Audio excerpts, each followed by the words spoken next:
어떤 중국인과 미국인이 대화하는 중에 중국인이 먼저 이렇게 물었다고 합니다. 당신네 미국 사람은 아침에 일어나 제일 먼저 하는 것이 무엇입니까? 라고 물었어요. 그래서 미국인이 우리는 수염을 깎고 세수를 합니다. 라고 대답했습니다. 그래서 중국인은 그래요? 우리 중국 사람은 제일 먼저 옷을 입는데요 하면서 서로 웃었다는 이야기가 있습니다. 사실 하루의 생활에도 무엇을 먼저 해야 하는가 하는 우선순위에 저희는 놓여 있습니다. 이 우선순위를 바로 택하는 것이 그날의 성패를 좌우하기도 합니다. 더 나아가 인간의 삶에 있어서 일생의 우선순위를 어디다 둬야 하는 것은 실로 누구에게나 너무나도 중요한 문제입니다. 어떤 이는 돈을 최고의 목표로 삼기도 하고, 어떤 이들은 권력을, 또한 어떤 이들은 지식을, 어떤 이들은 명예를 최고의 목표로 삼는 듯 합니다. 그러나 이것들 자체가 인간의 삶의 최고의 목표가 되겠는가 하는 문제는 깊이 생각해 봐야 할 여지가 있습니다. 우리는 이렇게 하루의 시작을 무엇부터 하느냐에서 인생의 커다란 목표를 정하는 것까지 늘 무엇을 먼저 할지, 무엇이 나에게 더 큰 이익을 가져다 줄지를 항상 고민하고 생각하며 선택해야 합니다. 우리의 기도도 마찬가지입니다. 우리는 늘 주님께 우리가 목표 삼는 것을 구하는 기도를 하곤 합니다. 기도의 우선순위에서 가장 먼저는 바로 나를 위한 기도가 될 때가 너무나도 많습니다. 이것을 주세요. 저것을 주세요. 이것은 어떻게 해주세요. 저거는 저렇게 해주세요. 늘 하나님께 우리의 필요를 구하는 기도를 드리며 사는 때가 너무나도 많습니다. 늘 부족함을 느끼는 인간의 연약함 때문이라는 것도 저희는 너무나 잘 알고 있습니다. 오늘 산상수훈에서 나타나는 예수님의 가르침을 통해서 우리가 현 시대를 살아가면서 무엇을 바라보며 무엇을 선택하고 또한 따라갈 것인가를 함께 알아보기를 원합니다. 그러하여 그리스도인들이 어떻게 기도해야 하는지, 무엇을 위해 기도해야 하는지를 살펴보기 원합니다. 예수님께서는 보물을 땅에 쌓아두지 말고 하늘에 쌓아두라고 말씀하고 있습니다. 보물을 어디에 쌓는 것이 좋을지 결정하는 것은 바로 어떤 보물의 내구성이 더 좋느냐 하는 문제를 말하고 있는 것입니다. 땅에 있는 보물은 부패하기 쉬우므로 불안전하나 하늘에 있는 보물은 부패하지 않으므로 안전합니다. 많은 사람들은 자신의 재물이 오래 가기를 바랍니다. 재물뿐만 아니라 우리는 생활 속에서도 어떤 물건이나 음식을 선택할 때에도, 구입할 때에도 그 물건이나 음식이 얼마나 오래 갈 수 있느냐를 보고 선택하곤 합니다. 많은 재물뿐만 아니라 우리의 생활 속에서도 나타나게 되는 것입니다. 왜냐하면 자신의 보물이나 그 물건 혹은 음식의 가치가 하락하거나 변질되는 것을 원치 않기 때문입니다. 그러므로 보물을 어디에 쌓느냐는 문제가 바로 보물의 내구성과 관련되어 있는 것입니다.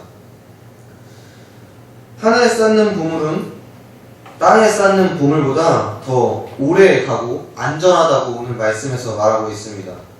결론적으로는 하늘에 쌓는 보물이 더 뛰어난 내구성을 가지고 있다는 것입니다. 그러나 많은 그리스도인들은 이 문제를 떠나서 다른 문제를 제기합니다. 과연 그리스도인들이 보물을 쌓아두는 것이 옳습니까? 라는 질문입니다. 그러나 오늘 예수님께서 말씀하시고자 하는 것은 우리가 땅에 보물을 쌓는 것이 바로 우리의 욕심, 또한 우리의 이기적인 재산을 축적하기 위함이라고 말하고 있는 것입니다. 절약하지 않고 욕심을 부리는 것, 재물을 긁어 모을 줄만 아는 것, 그리고 언제나 더 많은 것을 원하는 유물론자와 같은 것입니다. 이것이 예수님께서 경고하시고자 하는 진짜 함정입니다.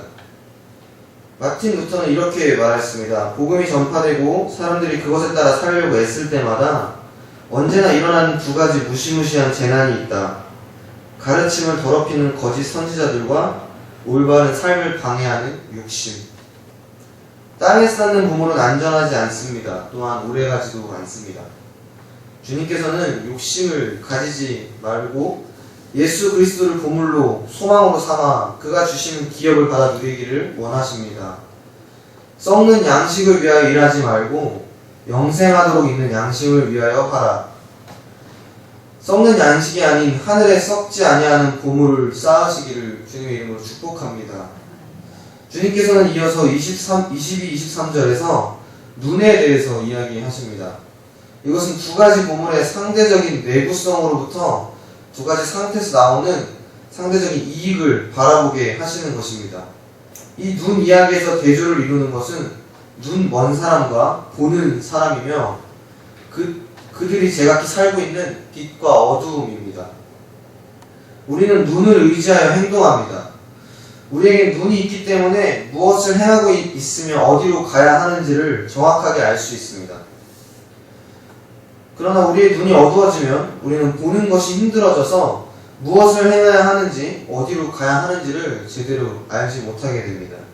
본문은 이것을 우리의 몸이 어두워진다라고 표현하고 있습니다. 본문의 이야기와 좀 연관시켜서 보면 우리의 눈이 어둡지 않아야 하늘에 보물을 쌓을 수 있게 된다라는 것을 말씀하고 있습니다.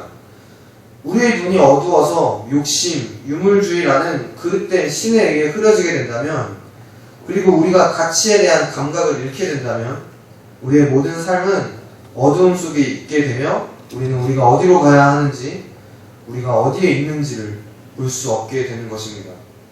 그래서 이들은 땅에 보물을 쌓게 되는 것입니다.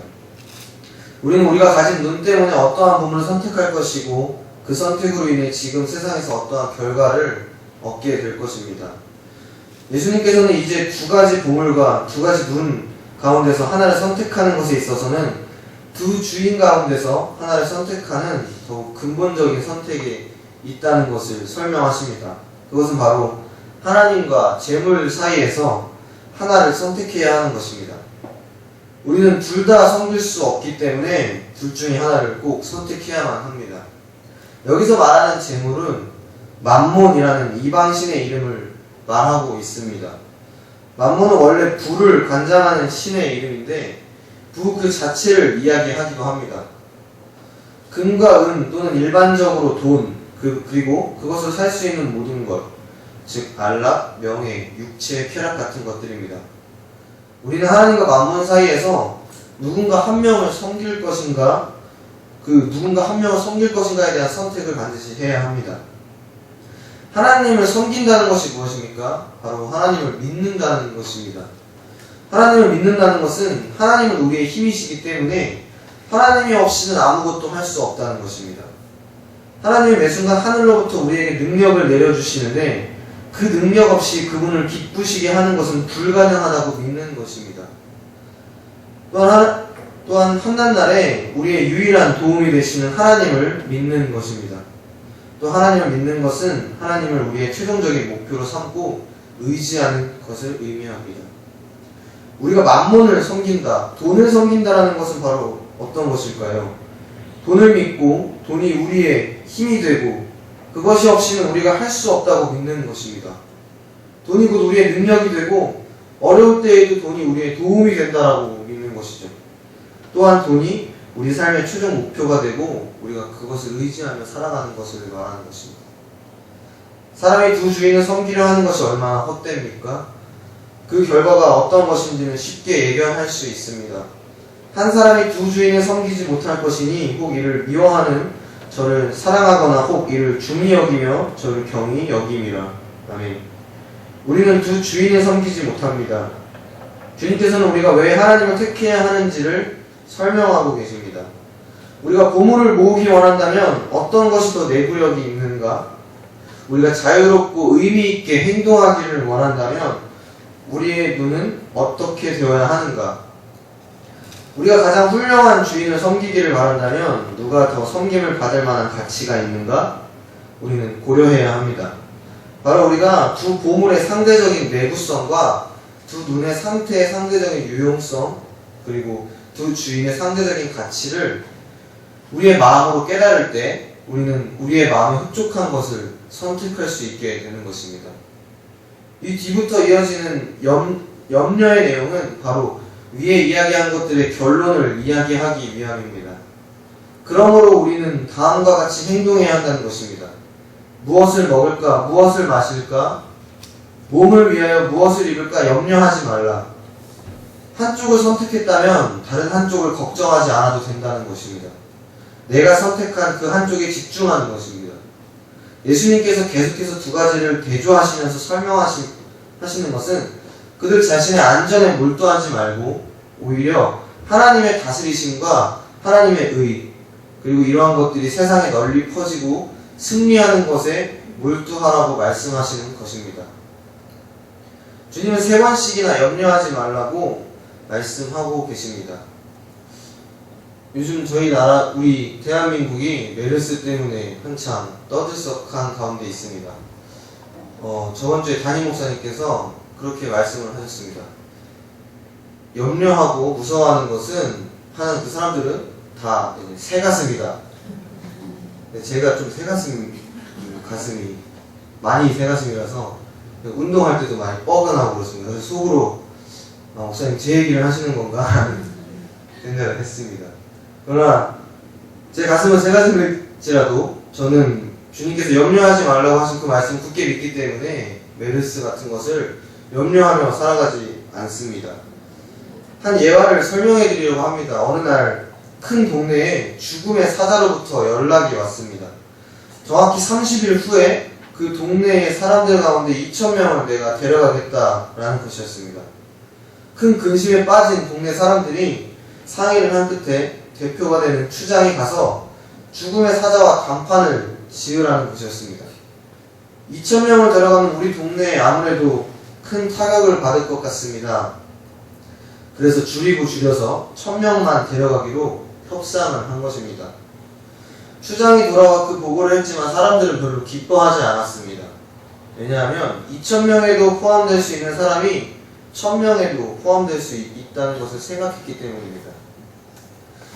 어쨌든 능력 있는 추장이었습니다. 드디어 약속한 한 달이 되었습니다. 죽음의 사자가 들이닥쳤는데 놀랍게도 그 동네에는 1,000명이 아니라 7,000명이 죽어 자빠졌습니다. 너무너무 화가 난 추장이 죽음의 사자를 만나 따졌습니다. 분명히 약속하지 않았냐고. 1,000명만 데려가기로 약속하지 않았냐고. 그런데 어떻게 7,000명을 데려갈 수가 있냐고 했더니 죽음의 사자가 이야기했습니다. 나는 1,000명밖에 데려간 일이 없습니다. 무슨 얘기냐? 오늘 아침에 우리 동네에 7,000명이 죽었는데 그랬더니 그것은 내가 한 일이 아니고 나는 1,000명만 데려갔어. 나머지 6,000명은 내가 데려간 것이 아니고 내가 간다는 소리를 듣고 염려해서 그 걱정 때문에 죽은 사람들이에요. 라는 것입니다. 그런데 사람들이 늘 염려 속에서 살아가고 있다는 것을 저희는 보게 됩니다. 또한 주님께서 그것을 너무나 잘 아셨기 때문에 저희에게 염려하지 말라는 말을 마지막까지 계속 강조하고 계신 것입니다. 이 말씀에 나오는 염려하지 말라는 말은 메린나테라는 단어를 사용하고 있는데요. 이 단어는 누가복음 10장에 마르다와 마리아의 이야기에서 사용됩니다. 이 이야기는 성도님께서 너무나 잘 알고 계실 거라고 생각합니다. 자매의 집에 예수님이 찾아오셨는데 마르다는 예수님을 위해서 음식을 준비하고 잠자리를 준비하는 일에 분주했습니다. 반면에 마리아는 예수님이 오신 후로 줄곧 그 무릎편에 앉아서 그의 말씀을 듣는 일에만 집중합니다. 마르다가 굉장히 화가 났겠죠. 명절날을 생각해 보시면 성도님들이 많이 공감하실 수 있을 것입니다. 일을 하는 사람은 하고 하지 않는 사람은 하지 않는 것을 저희가 늘 보게 되기 때문입니다. 마르다는 여러 가지 음식을 준비를 하느라 마음이 분주했습니다. 여기서 이 분주하다는 단어가 바로 염려라는 단어입니다. 마르다가 분주한 결과 놓친 것이 무엇인지 아십니까? 바로 예수님의 말씀을 듣는 것입니다. 또한 그 음성에 귀 기울이는 것이고 예수님과 함께하는 것이었습니다. 마리아는 분주하지 않았습니다. 또한 그 곁을 떠나지도 않았습니다. 예수님만 있다면 염려하거나 분주할 필요가 없다고 생각하였을 것입니다. 예수님께서 배도 고프지 않고 졸립지도 않으셨다면 마르다의 분주함과 염려함이 무슨 소용이 있겠습니까? 이처럼 우리의 염려함을 통해서 주님의 말씀에 귀 기울이거나 우리가 우선적으로 해야 할 일이 무엇인지를 잊어버릴 때가 너무나도 많다는 것입니다.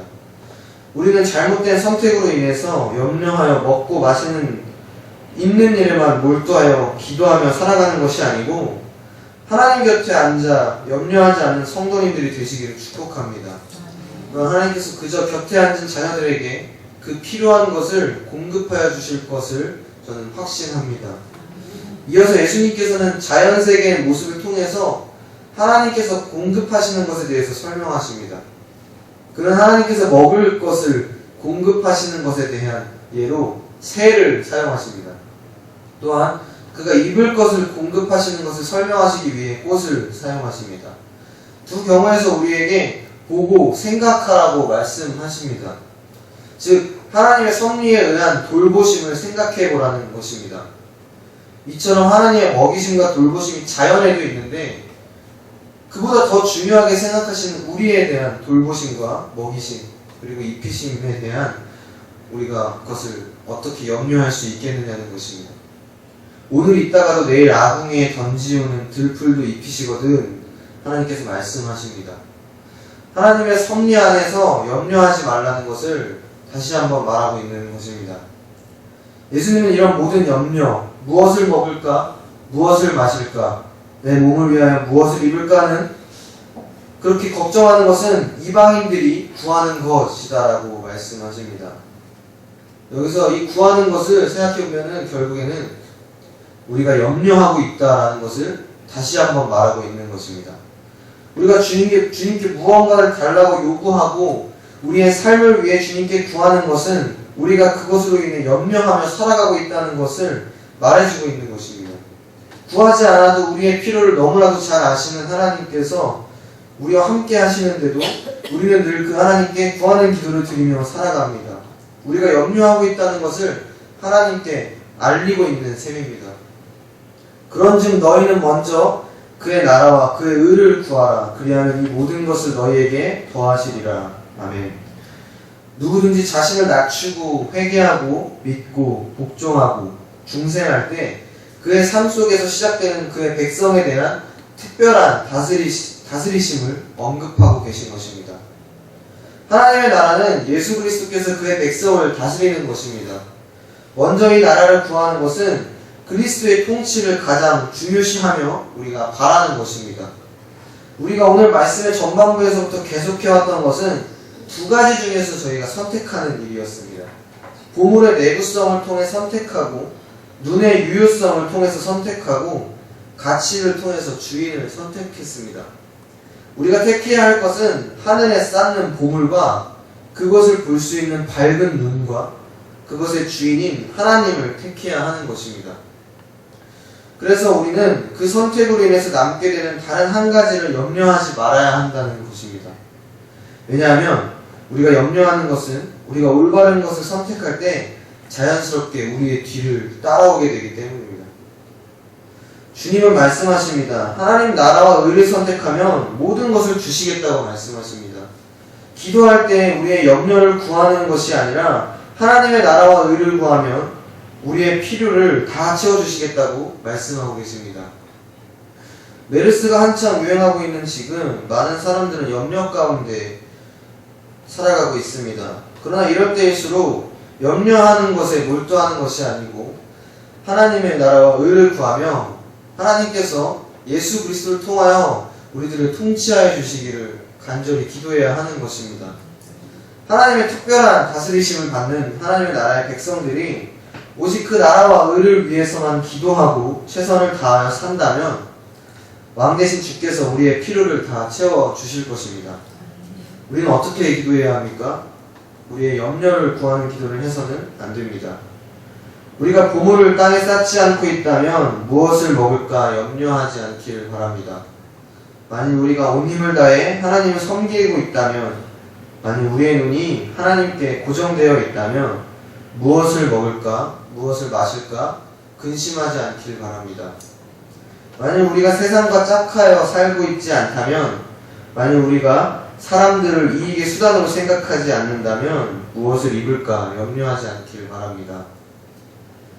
사랑하는 일신교의 모든 성도님들이 오직 그의 나라와 의를 구하는 기도로 우리 기도의 우선순위를 먼저 하나님께 향하도록 하여서 하나님께서 채우시는 특별한 다스리심을 누리는 하나님 나라의 백성들이 되시기를 주님의 이름으로 축복합니다.